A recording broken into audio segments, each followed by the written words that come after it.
not a secret I try to hide, but I can't have you.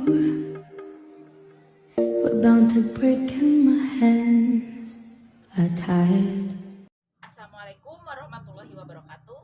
Pada kesempatan kali ini saya dan kelompok saya mahasiswa S2 Magister Pendidikan Guru Sekolah Dasar Universitas Pendidikan Indonesia Kampus Tasikmalaya kelas konsentrasi manajemen akan membuat sebuah podcast tentang pembiayaan pendidikan di sekolah dasar untuk memenuhi salah satu tugas mata kuliah manajemen pembiayaan pendidikan di sekolah dasar yang diampu oleh Bapak Dr. Haji Rizbon Sianturi, MAP. Selamat menyaksikan.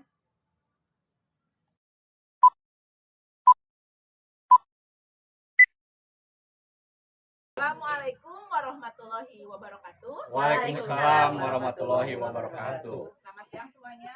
Siang, Bu. Selamat siang hadirin yang ada di rumah. Siang hari ini berjumpa dengan saya Ade Dalia dari guru di SD UPTD SD 2 Purwaharja. Di sini saya bersama rekan-rekan Bapak Ibu guru hebat mahasiswa S2 Magister Pendidikan Guru Sekolah Dasar di UPI Kampus. Ada Bapak Oi, silakan Bapak perkenalkan diri. Nama saya Ois Mulisin. Saya berasal dari SDN 3 Gunung Cupu. Di Satuan Pendidikan saya bertugas sebagai kepala sekolah. Bapak Oi berperan sebagai kepala sekolah. Kemudian silakan. Perkenalkan, nama saya Am Sutisna. Saya guru di SDN 4 Panjalu, Kecamatan Panjalu. Sekarang kebetulan saya katanya sih cakep sih. Calon kepala sekolah. Iya, Bapak. Mudah-mudahan segera terlaksana ya. Dilanjut. Kemudian seterusnya, Mbak. Dengan Ibu, silakan. Ya, perkenalkan nama saya Yaya Helia, asal dari SD Negeri 1 Cisaga. Pada kesempatan ini mungkin saya di sekolah jabatannya selain sebagai seorang pendidik atau guru juga merangkap sebagai bendahara. Kemudian Ya, assalamualaikum warahmatullahi wabarakatuh. Waalaikumsalam warahmatullahi wabarakatuh. Iya, perkenalkan nama saya Neng Daruyanti. Saya guru di UPTD SDN 2 Purwaharja, Kota Banjar. Pada kesempatan kali ini kita akan berbincang secara santai mengenai pengelolaan pembiayaan di satuan pendidikan khususnya di sekolah dasar. Lengkap ya, di sini ada Ibu Bendahara, Iya. ada Bapak Kepala Sekolah, kemudian Bapak Ibu guru dari satuan pendidikan guru sekolah dasar. Langsung saja ya, Pak Ois nih sebagai Kepala Satuan Pendidikan yang diberi tugas tambahan yang lumayan tanggung jawabnya besar dalam hal pengelolaan pendidikan. Bagaimana sih pengelolaan pendidikan di satuan pendidikan yang Bapak pimpin?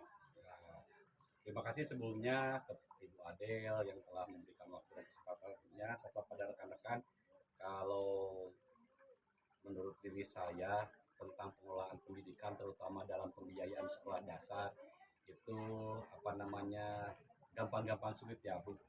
Yang namanya kalau disebut sulit kalau kita tidak membaca dulu tentang juklak dan juknisnya gitu. Nah, kalau kita paham akan juknis tentang pengelolaan pembiayaan sekolah dasar itu menurut saya mudah lah Bu ya.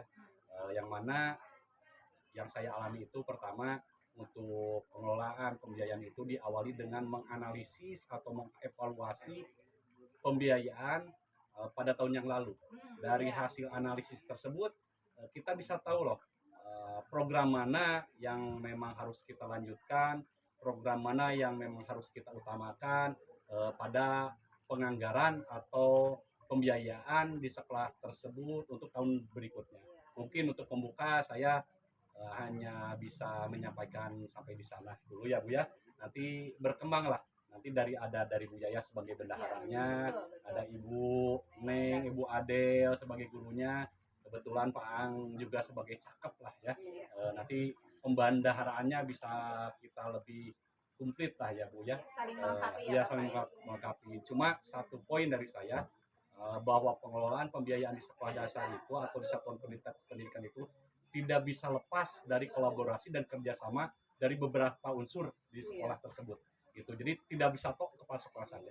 Itu mungkin pembuka dari saya. Mungkin bagaimana tentang pelaksanaannya atau penganggaran dan lain-lainnya. Saya yakin Bu Yaya bisa lebih paham. Bisa dilanjutkan Bu Yaya sebagai pemegang yang mengelola keuangan di sekolah dasar itu seperti apa? Sebagai bendahara, Bu, bagaimana sih? Baik, terima kasih ya rekan atas kesempatannya. Pada kesempatan ini saya akan memaparkan dulu melengkapi apa yang sudah disampaikan oleh Pak Lis, bahwa dalam pengelolaan pembiayaan di sekolah dasar itu ada beberapa tahapan sebenarnya.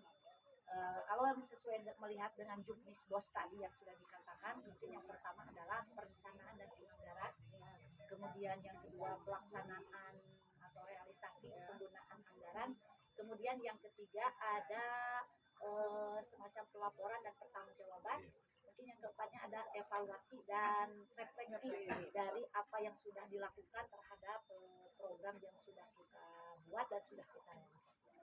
Nah, mengenai perencanaan penganggaran, yang pertama kita dalam perencanaan tadi sudah dijelaskan bahwa melihat hasil evaluasi dan refleksi dari tahun lalu, program mana yang harus kita kembangkan atau kita lanjutkan, kemudian apalagi program yang harus dilaksanakan, yaitu tetap kita mengacu pada rapor pendidikan supaya apa yang kita rencanakan ini sesuai dengan data yang memang kita butuhkan berdasarkan kebutuhan sekolah.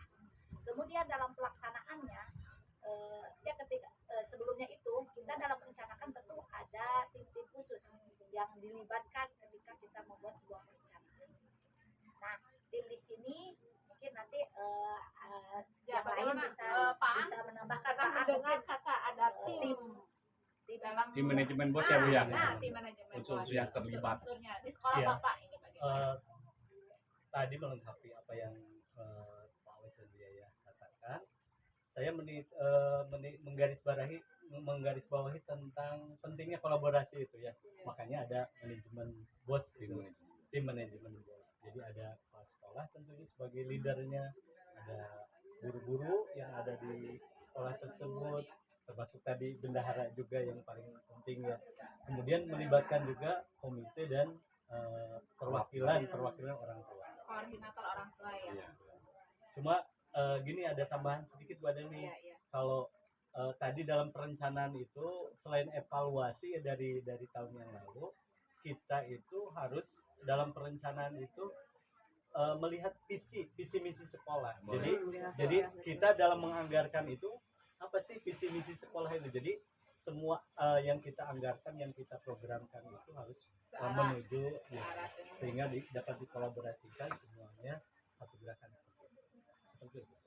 Dari apa yang kita paparkan ya, Iya. bagian apa saya ingin tahu di sekolah Ibu Adel sama Ibu Neng sebagai guru nih, Iya.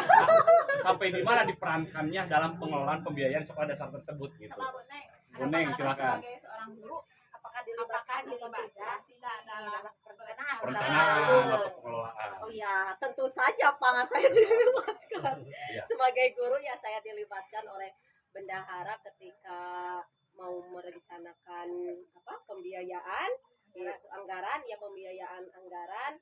Kita selalu ada rapat, disebutnya rapat apa itu ya? perencanaan. Iya. Ada pembuatan RKS sebelum. Iya, Iya. kita dilibatkan apa saja yang perlu dibeli, kalau itu yang Prioritas. dibutuhkan ya diprioritaskan, itu saja sih. Tapi Mungkin- tetap ya Bapak Ibu, semuanya itu harus kita fokuskan pada mutu pendidikan, Ya. terutama berfokus pada murid mungkin ya.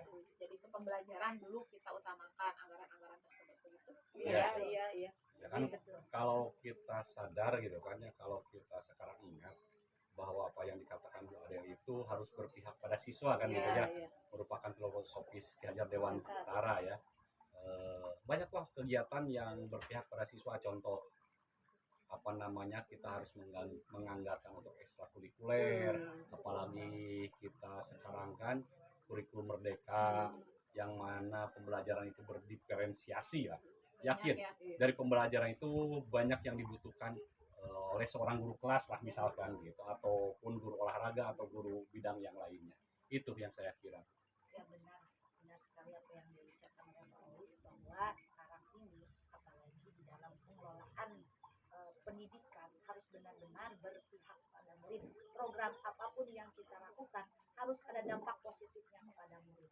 Nah, di antaranya tadi sudah dijelaskan, apalagi sekarang kurikulum merdeka, di mana pengembangan minat dan bakat siswa itu benar-benar harus sesuai dengan apa yang mereka inginkan, terutama potensi murid, keinginan murid, bakat murid, sehingga mereka merasa tidak merasa terpaksa mengikuti kegiatan itu, tetapi mereka menikmati, nyaman, merasa senang gitu. Nah itulah manfaatnya bagaimana kita memanfaatkan biaya dari pemerintah itu untuk dialokasikan itu ya utamanya untuk peserta didik. Contohnya saja seperti penguatan proyek profil pelajar Pancasila itu juga kan pasti memerlukan biaya yang tidak sedikit. Itu contohnya seperti itu. Mungkin ada yang Ini boleh bertanya nih kepada ini nih kepala sekolah nih. Siap. Kan saya ingin nanti harus bentar lagi mungkin ini ya. Dilantik ya. Saya jadi pengen tahu nih Pak Ois nih, bagaimana sih kalau kita misalnya saya itu nanti itu suatu saat itu ditempatkan di sebuah sekolah ya yang terpencil, kemudian muridnya sedikit, otomatis kan dana buat muridnya sedikit ya Pak Ois ya.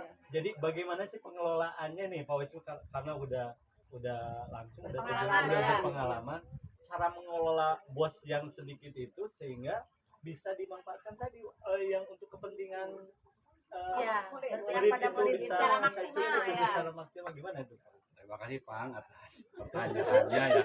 Bukan pertanyaan sih, lebih menggali pengalaman. Kalau saya kondisi seperti itu setelah saya alami, sederhana saja ya Pang. Kita semua kembali kepada juknis penggunaan BOS. Karena kalau di mana kita tidak sesuai dengan juknis tentang pengelolaan BOS ini, dana atau uang itu risikonya besar loh. Bisa lebih ke jalur hukum. Nah, beda dengan mengelola program kegiatan, gitu kan? Kalau mengelola keuangan itu wah, 1 rupiah pun itu harus bisa dipertanggungjawabkan. Nah, kalau kondisi sekolah seperti itu sederhana saja. Pertama dari hasil refleksi kan tadi. Awalnya dari hasil refleksi itu kita bisa melihat, kita bisa memilah dan memilih mana nih pembiayaan yang secara rutin yang memang harus ada, yang tidak bisa ditinggalkan. Salah satu contohnya kita terbuka mata saja bahwa ada loh pos pembiayaan honorarium buat guru sukarelawan. Itu kan tidak bisa ditinggalkan. Nah, kita pilih dulu mana kegiatan rutin. Itu yang pertama. Yang kedua, kita harus bisa memilahkan antara kemauan ya dengan kebutuhan. Nah, maka yang kita harus dahulukan itu adalah kebutuhan. Jadi harus kebutuhan dulu. Saya kira seperti itulah kunci pertamanya gitu. Udah ada gambaran. Iya. Terima kasih Pak Ois. Yang lain? Peran komite juga mungkin harus ditingkatkan. Ya, kita kan butuh ya komite dukungan ya. Jadi tidak hanya mengandalkan dana BOS saja, tapi Bisa kita dari- juga harus menggerakkan masyarakat seperti itu untuk menambah. Siap. Ada sumber dana Ah, lain. iya. Jadi pencerahkan nih. Iya, Iya. selain komite itu sebagai kontrol kita ke sekolah, Iya. mereka itu rekan loh, gitu kan? Rekan kerja kita loh. Di mana ada kegiatan sekolah tadi yang saya sebutkan, mana kebutuhan, mana keinginan, gitu kan?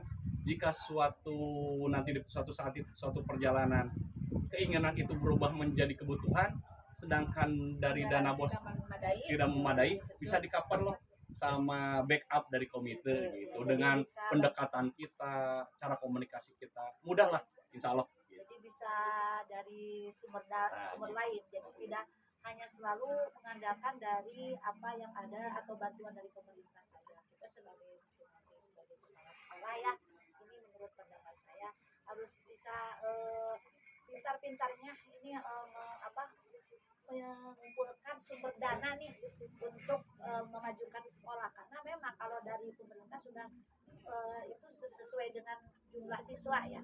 Nah, makanya pendekatan itu penting.